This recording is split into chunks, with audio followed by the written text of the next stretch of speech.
welcome. Dr. Ricky Pope, licensed clinical psychologist, he, him, his pronouns. And I also have my graduate assistant here today with me, Nick Martin, who's going to be graduating from the community-based block. So he's been a vital part of the home base in terms of working with students and also doing case management work too, which we're going to talk about in my slides. But I don't know, Nick, if you wanted to say anything.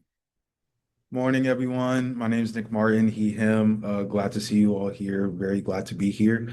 I've been able to work with Dr. Pope at Homebase since fall of 2024. So it's been a great journey, just being able to help students best way that we can. So thank you so much for having me. So I'll give a little bit more background. So I've been working with student success in student affairs and campus diversity through the organization called Young Men of Color Alliance, which is a group of identity centers, and we all meet on Mondays and we talk about how can we help these young men graduate. And a lot of our work was built around engagement and programming, and that's been wonderful. And so maybe you've heard of barbershop talks or real talks or some of the stuff we've been doing. Then in 2023, 24, I ran into folks who convened the campus-wide study group.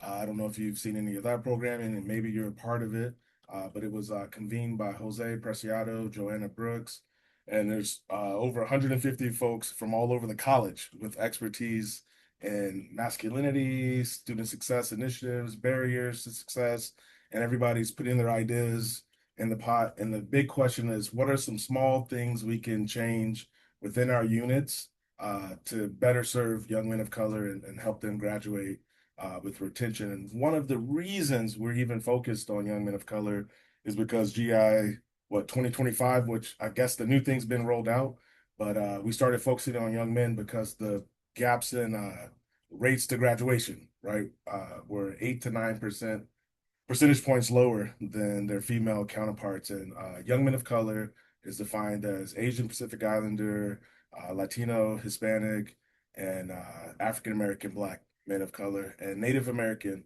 uh, as well. And so by the CSU. And so that's kind of the population, and that's the rationale for focusing on young men.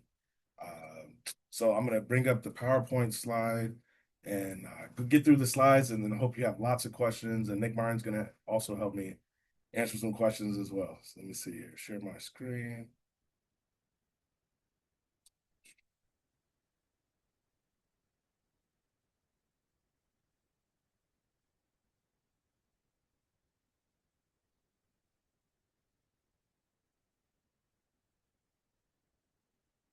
So the home-based approach is really built on this idea of attachment theory that So you, real quick, Dr. Pope, we can see your presenter screen, not just the slides.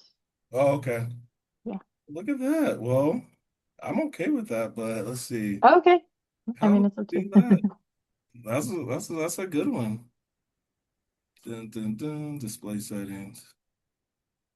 What if I do that? What happened? Give it a second. There you go. That's just the slides. Hey, look at that. This is good. Okay.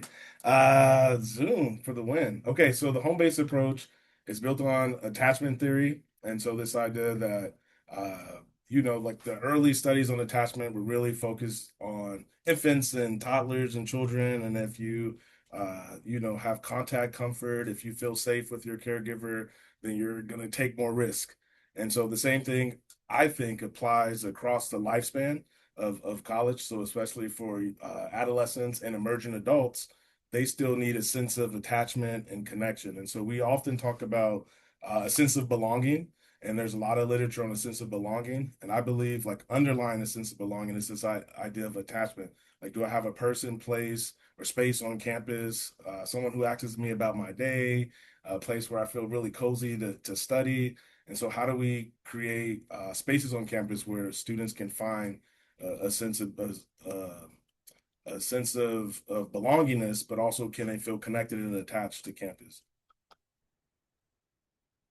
So, as a counseling psychologist, the unique training I thought was important to talk about. So a lot of the stuff just embedded in my training is through holistic development across the lifespan, cultural humility, this idea of preventative and developmental interventions. And as I was kind of looking at my work, and I'm like, well, how did I come to that? Oh wait, that was in my training. It was just already embedded in. And so I think a lot of that early work really helped me to think about young people and this idea that challenges are normal, right? Like that, the transition from high school, as we all know, high school to college, the brain's still growing into 26. And so really kind of embedding psychological concepts and principles is foundational to how we do college success and understand psychosocial development across the 4 years, but definitely across emerging adulthood. That this idea of emerging adulthood is that these students that come to our campus at 18, 19, they're not all the way adults, right? Like they're still emerging and they're still learning how to be responsible. But what a place to learn, and what a place to learn when you have support. So, for example, like one of the things, and I'm going to talk more about it, but that uh, we have Nick Martin here, and so he's able to be a grad assistant and also a peer mentor, and really provide some of that holistic support in working with students across their developmental needs. And so if he was to add just one little piece about his work in terms of being a peer mentor or a grad assistant, how do you work with students in the first year? What do you see? A lot of the students that we've had the pleasure of working with, we'll check in on them and call them and have them come into the office the first few weeks, and they're like, "I'm fine, I don't need nothing." And then we call them again, and they're like, "I actually need a lot of help right now. I might need help with getting support in this class." All these things happen really quickly, and so that's where we come in to just be a soft landing spot for them, and see how we can help as far as any financial need. We have a partnership with the ECRT, helping with the pilot program to provide some of our students with a semester pass for the Pronto card, the MTS, or a parking pass. So if there's a financial need, we do our best to help. One of the things I always try to do with my students too is find a place for them to work on campus, because a lot of our students do work and help family out with the bills at home. And so during my time in undergrad, I knew how much of a benefit it was for me to work on campus compared to like driving to Mission Valley to work at a Chick-fil-A and then drive all the way back. And so it made a huge difference. And so that's some of the work, and just allowing them to just get what they need off their chest. Like if there's something that is bothering them a lot, a friend did this, a family member did that, just holding space for that. Um, I don't know if there's anything else yet, Nope, that's Dr. Pope, but perfect. I And think so I want all of the students. I want Nick Martin to get all the hours he can get, and I want his whole schedule booked because I think he's a transfer student who's been successful here at SDSU, and he has a wealth of information to pass on. But these young men, they don't show up sometimes. Like, where are you at? And we're trying to find them. So course-based interventions, we've kind of theoretically came to this idea as is going to be the most valuable way to reach some of the young men because they go to class. They might not go to therapy. Some of them they might not engage in sports, right? But they kind of pick and choose, especially young men who are commuting, who maybe have less time to spend on campus. They're very judicious with what they go to and what they don't go to. But we know if we get them in class, I can make meeting with Nick Martin a part of their assignment. And so they're going to have one sit down with the grad assistant or a peer mentor. And so that's kind of the tier one kind of prevention that if you can sit down with a peer mentor or someone who's trained in mental health early in your first year, then that can be really important in terms of reducing transition issues or any kind of anxiety.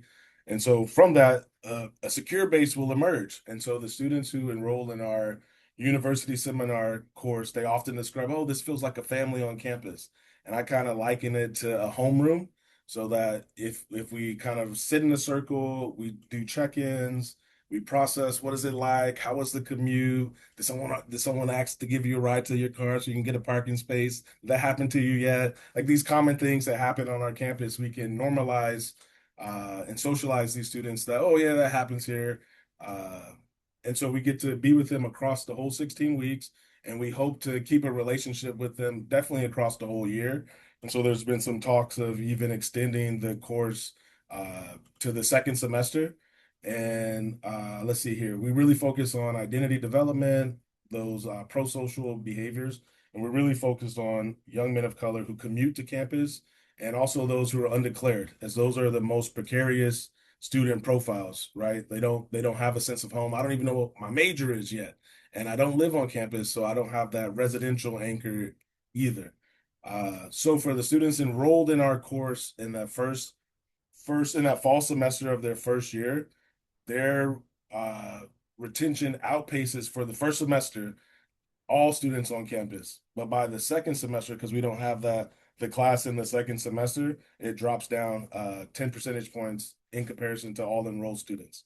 So what this suggests to us is that we need to consider adding the same course as kind of like a block, and so maybe it would be that they would stay together in a cohort, and we'd keep them so they'd have to come see Nick Martin, and so we can keep their grades high and check in on them and ask about, are they going to class? Are they going to supplemental instruction if they're in a high DFW course? Do they have an academic roadmap completed in their file? And so those are the ways we kind of check in on their academic functioning there.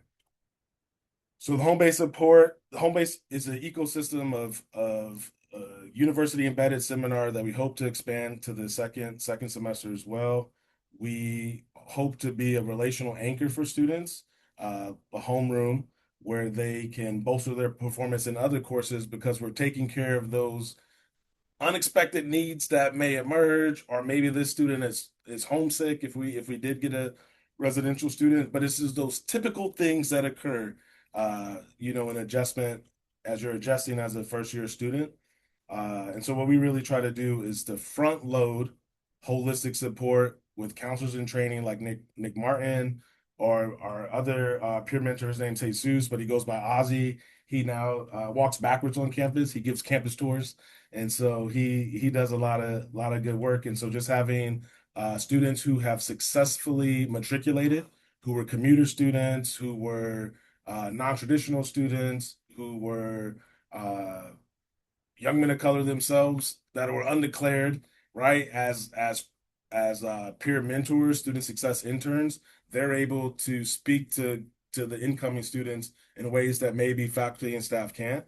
Uh, and so this is a quote which I will have Nick read. Nick, will you read that quote for me? Belonging was also created by our peer mentor, Jesus Mendoza, and the grad assistant, Nick Martin. They were friendly and easy to communicate with, and they helped us in both our academic and college lives. They would always assist whenever I had my questions or was confused about something. They made the class more personal and community-based. It was not a normal course where we listened to the instructor lecturing. We felt it was a place where we were nurtured both academically and emotionally. Both dedicated a great deal of effort to ensuring our classroom isn't a simple, boring lecture. They truly want to understand each student and their passions. When Ozzy and I had our one-on-one meeting, it helped me a ton since I was about to take some difficult business courses. He told me that spreading the difficult courses over the summer would be more manageable since the workload is really heavy. So oftentimes these are students who maybe they just, for whatever reason, and I don't know, I got to interview them all still, but why won't they just meet with their coordinated care advisor? But they don't, but they will, but we got them in the class, and we were able to get them some guidance around choosing their courses and help them make a good decision. So we kind of see ourselves as like wraparound support, or like a stopgap for the students that just don't opt into anything else, but maybe we can get them by building that relationship in the first year. So another quote is, this class was helpful in showing what state has to offer by bringing in members from different programs like the study groups that allow students to come together. So that was supplemental instruction. We had the SI leaders come sit in our 100 seminar, and then they could ask questions and kind of build. Okay, this person's not gonna judge me if I go to tutoring and have to ask these questions. They're cool, and they can fist bump and kind of start that relationship. We also had the Zip Launchpad, and they go to all the classes, but they came to our class, and so it allowed students to think about starting a business. And then also we had people from the Waimoka Club come to the university seminar and talk about adapting to student life, maybe joining the RSO. One of the students said, the home base helped my development by easing me into school life. I feel that if I hadn't had the course, I would have felt thrown into a situation without knowing what was what or where to go for help. However, in the course, they showed support and care by letting me know where everything is. So now I feel more accustomed to school and less underprepared. So that's just a little bit about like the core side of what we do. The other part of what we do is case management, and I'm going to bring that stuff up. Like outreach and case management. And so let's see here. I have slides. Do I have slides? I don't like these slides that much. But I'm going to pull up a different presentation. But I'll just talk a little bit about this idea of institutional avoidance. So starting in 24, 25, that's when we started looking at broad institutional data. And so for the incoming first year young men of color, there were 659 young men of color, with 70% of them opting in. So 70% of them opted in to EOPOS. They went to the NRC, LRC, BRC. They found community on campus. They said, "Oh, this sounds like me." There was about another 30% that didn't opt into anything, and that became our cohort of students. So they didn't know they were in our cohort. They just found their way in there. And so we started outreaching to them. And so we would send them something in the mail. So you have all this on a different slide. I'm going to bring that slide up. And I'll come back to this because it'll be helpful to walk through that.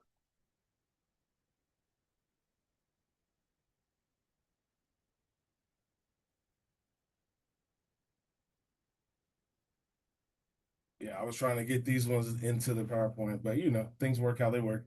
So what we found were there were institutionally avoidant students. Uh, And so this idea, we really started with this idea of proactive, individualized outreach. That's in the literature. And so we're calling, sending emails, inviting students to utilize campus report. So here's the 659 first year men of color commuting across the 24, 25 uh, cohort academic year. I kind of talked about that a lot. I just want to get to this case management stuff. So with the case management stuff, the first thing we did was send a letter home in August, and it had beautiful images of myself and Jose, and just say, "Hey, there's people on campus who care. Come see us." And we thought we were gonna have a line out the door because we have pretty faces, and all these people are gonna show up and talk to us, and then we're gonna help all these young men graduate college, and it was gonna be so easy. That didn't work.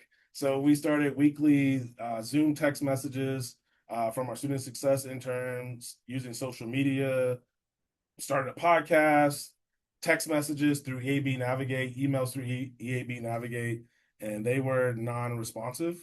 Uh, to the emails and the text, the thing that did yield some results, and it was a I don't know if Nick was there this day, but I don't know, like, you're not supposed to double text people. I guess that's a rule. And so we would call them, then text them, and then call them again. And it was like, hey, listen, we've been looking at your academic record, and this is not going in the right direction. You need to come talk to us. Or we looked through their EAB record and noticed that they hadn't talked to any coordinated care advisor. There's no academic roadmap. If we don't make contact with this student, they're going to be non-retained. And so it was like this imperative and permission to kind of be more intrusive. But being trained as a psychologist, I'm waiting for people to come find me to get help. It's an interesting intervention to outreach and try to get them in to get help. So that was, so is it okay to be double texting? Hey, hey, hey. And so then we did that, and here's what we kind of found: our 219 dwindled down to 192, and I have the data for that. So there's two different profiles that emerge. There were some students that did engage, with their advisor. Maybe they went to supplemental instruction. They have their degree plan on file. And a lot of those students were engineering. I guess in engineering, in their first year seminar, they have an assignment where you have to meet with the coordinated care advisor. So then those students have an academic roadmap. Uh, what seemed like avoidant students or a pattern of avoidance was a lack of any of the above things. And then they don't respond to any outreach, and they may be undeclared. So that's kind of how we came to this idea of avoidance. Here's a 659. Here's the students who opted in, and then here's the 192 that we had. And it kind of by 25, it was 163 students. Uh, Comparable GPA to the students who opt in to everything else. However, students on academic notice were twice as likely as affiliated students to delay or decline to register for the second term. So maybe that idea of not being connected to the institution, or they're just working. Uh, who knows? But they're not saying, "Hey, I'm ready to sign up for classes. More of this, please." And so that's where we think the relationship could be helpful to kind of bring them in and help them cultivate a sense of the home base. And then here's some qualitative data from one of the interviews. And so I'll have Nick, you want to read this one or you want me to read it? I am going to enroll. I need to work. He did not receive financial aid when he expected. He works off campus at In-N-Out. He took 6 classes, working 20 to 30 hours a week. I had to work to pay for phone and insurance. I did not like the first semester. I have no interest. I have an outstanding debt. I was not able to enroll due to an outstanding debt that has now been cleared.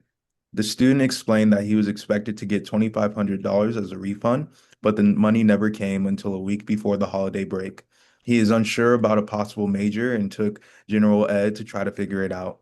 He was encouraged to go to the home-based lab and take the 1 unit credit course.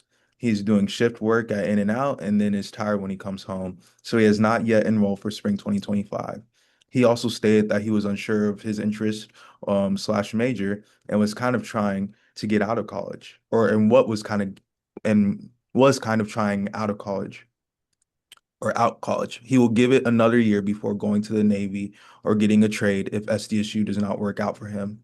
The student was validated and encouraged to connect with this writer and the home-based lab. He was also encouraged to make an appointment with the Career Center and research career projections on BLS.gov. IS3D may be a fit for this student.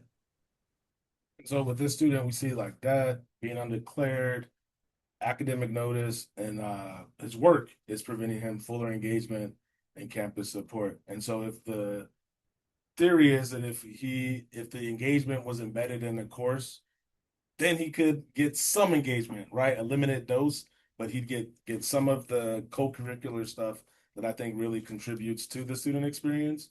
But just some of these students are busy, and so they just don't go. Let's see here. That's most of what I wanted to say. A lot of the institutional avoidance or the idea of it just is really grounded in the student record. That here are these things that as an institution we measure, and then some of our proactive, successful students, they do these things, they're successful, and then some of the other students don't do these things. And so, is there a way to shift uh, services or behavior so that the students can show up to the social supports on campus that help all students be successful? And so some of the ideas that we kind of thought about is early screening. And so I know folks do this, but looking at students, if they don't have a roadmap in there, if they haven't met with their coordinated advisor, if they're not going to class, if they haven't went to tutoring but they're enrolled in calculus or chemistry 100, things like that, then we need to call them in, like get the call, text, call, right? Be proactive and intrusive, and that's what our case management lens has yielded for us so far. Any questions? I do. So what comes to mind for me is at the last event that y'all had, you had a not so young man of color. And the aspect of the naming, right? It's young men of color because we understand the traditional transitional period for our young students and how that's the majority of what we see. But it's so true that there's also those other transitional periods for um, older students because I was the oldest person in my master's cohort, right, when I enrolled. So I'd like to just like hear your thoughts on that and address that. Mm. Yeah, no, I think it's driven by like the data and the theory, like that there's this the emerging adults, they're young men of color. But we work with everybody, so everybody's welcome in our space. And in my USIM, when I get transfer students, they're typically older students, and we invite them in. And so yeah, no, it's really cool that that's Juan Gallegos. He's the vice president of YMOCA. He always says, I'm the mocha. I'm not the Y. I'm not the Y. Get out of here, Juan. And so, but yeah, no, that's something to think about. And so I don't know if we would have another like sister brand or something like that. But yeah, no, that's something to think about. Or home-based transfer students, or I don't. We're gonna figure that out. But I think that's a great point. Yeah. And I mean, because, Nick's a graduate student, so he has that kind of experience to help guide them. And so having that older, there's such a bridge to build there. Yeah, I love that. What else would you add, Nick? I think being in the position that I am as a grad assistant, kind of to your point, Rachel, like being able to be uh, not far removed from the undergrad experience. It wasn't too long ago, so I am able to help guide and just give some of my own experience. I think being in range or close to range enough to their age does also help as well. But I think even working with older students, I don't really treat them any differently. I think when I came in as a transfer student, I was already kind of older than most of the undergrad students I was hanging out with or in class with. So I kind of have an understanding of what that's like too. So just meeting people where they're at. Go ahead, Katrina. Yeah. Hey, I have a question about if you have thoughts. Well, actually, first I want to say hi to Shaylee, my former student, who I see. Hi, Shaylee. So I'm a faculty member, and usually I teach students at the upper level, like mostly juniors and seniors. And so a lot of the interventions I know are happening sooner. And so a lot of what I do in my class, like I try to do, I share a lot of the resources that I've gotten from the YMOCA group and from Homebase. And I try to do, partner students together for different activities. But I'm just wondering if you have more thoughts about, approaches to take later when a student, they're on a good track. Maybe they're here still as a junior or senior, but maybe they're floundering or they're starting to not show up. Like I tend to kind of reach out one-on-one, but I think sometimes even still that coming from a professor, a white professor, isn't always effective. And I'm just curious what you think about that. I think for me, when it comes to reaching out to more avoidant students, doing what we know is like a part of the work, like being consistent with the calls and the texts is still important despite them not coming through. There are instances where we had experiences where we do attend their class and try to meet up with them. If that doesn't work either, um just being consistent. I think what I've noticed in the work that I've done with the students is they may not feel ready or even desiring to talk, but the moment they're ready and I hit them up on like a random Wednesday or Thursday, and if they finally respond. So I think the consistency matters. Um, I know like even for me, like constantly phone banking and not getting any responses can take a toll sometimes. But I think the idea of taking my ego out of it and just showing up for them and what they need is what matters most. So eventually they might come around. And if they don't, we definitely do try to see them in person at their classes. Yeah. I wonder about like opportunities to do research and to learn more about what professors are doing on campus. I don't for some reason they're nervous or they don't read the website. I'm like, do you know how much stuff is on this campus? And so one of the things we did for our undeclared course, the 170, was we did campus tours and I just took my class and we hung out. Out of that, there was one student on our list. He's actually a first year student and he's in a research lab. Uh, Doing cancer research. And the professor's like, thank you so much for sending me this student. And so it was just being able to, go on a tour and for him to see himself, what was it, a pipette, I think she was working with, and for him to see himself doing that kind of stuff. And we went to lots of different labs and we also had guest speakers. And I know professors do this stuff now and students still don't engage, right? So they're a tricky group. Some of the especially some of these men. And so for some of the men, I wonder if the opportunity cost, in terms of like them they have this persona of being a provider and they have to work if they want to, take somebody out or whatever, what I gotta pay. And so I need to have some money in my pocket, Dr. Pope. So I can't go to that extra credit assignment. I need these hours, And so I think that might be some of the pull, but I think if they see themselves in that lab, they're like, you know what? Man, if I sacrifice flipping burgers and taking a little bit less salary, I could be running a lab, right? Like with the bachelor's degree, and I want to stay in San Diego, biotech. I mean, that's what's here. And so I think it's somehow like trying to design the university so that the students can really find like that pocket that's going to be for them. And I think when they do that, then they take off. And I think especially for men, when I have a sense of like, okay, this is how I'm going to make money. This is how I'm going to love what I do for the rest of my life. I'm willing to sacrifice time, a difficult job, a bad commute, because this is what I envision myself doing. And so I think it's for the language we've been using in the lab, it's calling them in like you never do anything. You're not going to supplemental instruction. Let's call them out. Then they have shame and they don't want to talk to us. So we call them in. Like, hey, like I've been looking at your record. Well, what's going on? Like, what's going on? How this happened?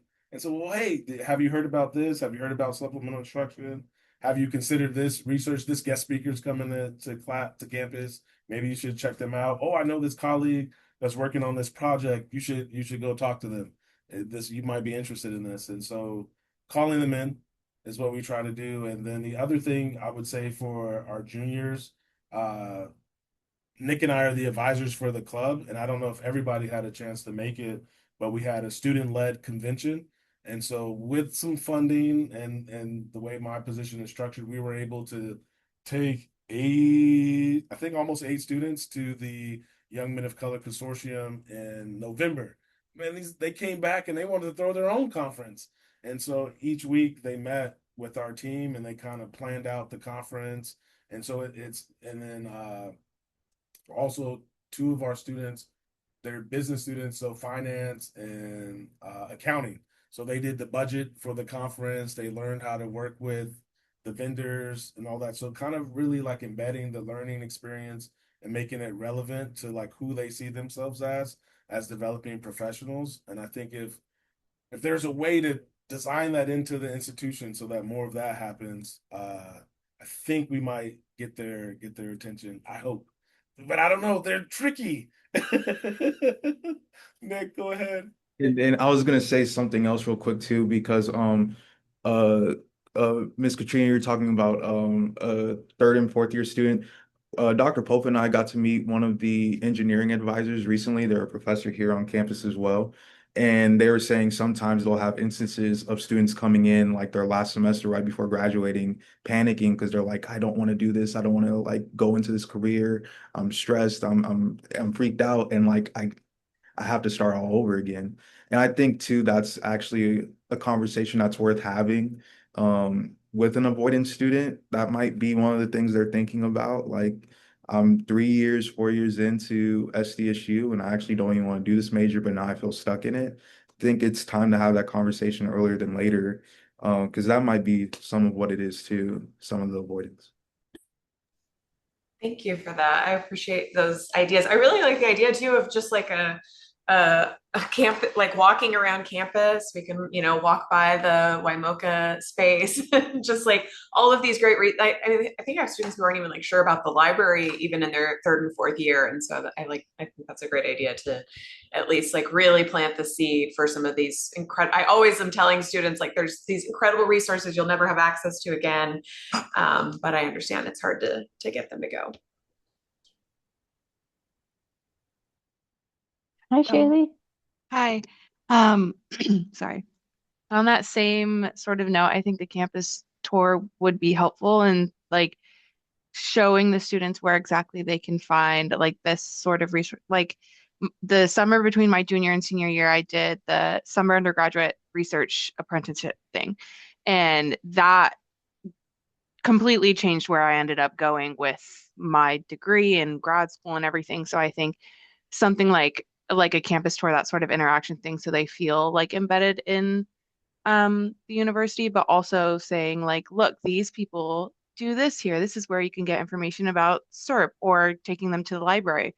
Look at the writing center, all the different things that they have here. You can do this. So you can still bring in that sort of like getting involvement, getting learning through it. And then if there are positions where maybe this student, instead of working off campus to get funds, and they can try to see if they can get some sort of position like that. So really they can still get that sort of support, and everything is coming together. So it's not just there are these resources, look at this list of all these things you can sign up for. It's like, look at these things. They're right here.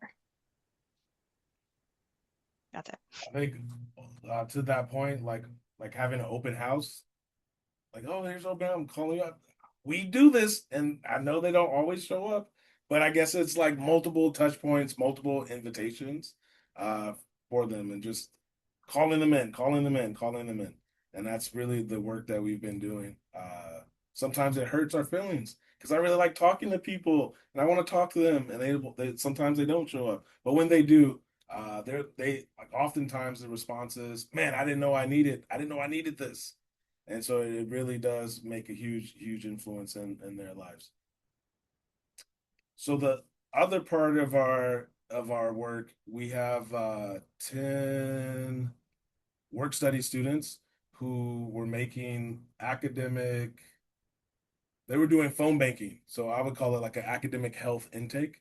So I wanted to share some of that work. It's emergent work, but I wanted to share a little bit of that, and just kind of shows how we're doing the outreach to the students who may not opt in right away.